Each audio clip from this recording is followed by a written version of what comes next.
Vincent, today Shell appointed a new chief executive, Ben van Beurden. Can you tell us a little bit about him to start off with? Sure. He's 55, he's Dutch, and he is currently the boss of Shell's downstream division. The fact that he's Dutch is neither here nor there. The fact that he's from the downstream, I think, has taken analysts, people who follow Shell very closely, slightly by surprise, because his name wasn't in the mix, if you like.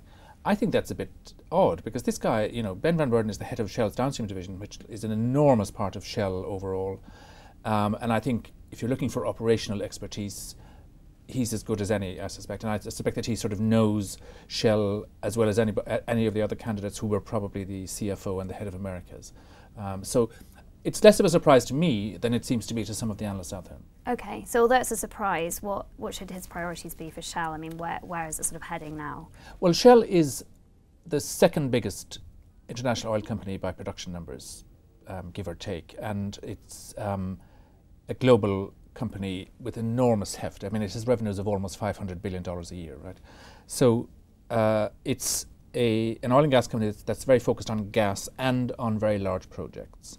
And you know, 10 years ago it had a big sort of crisis of confidence because it had overestimated its reserves.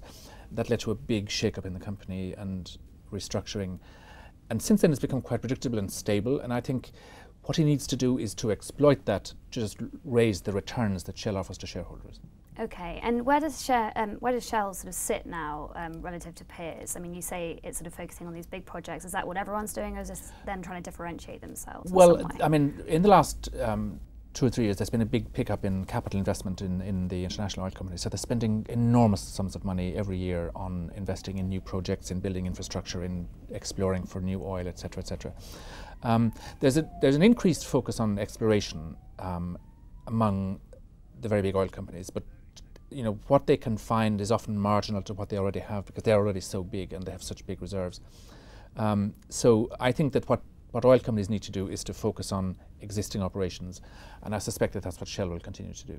Okay, so the new chief executives come from the downstream division. Given that its focus is going to be on continued operations, and that should surely be a good thing. Thanks, Vincent.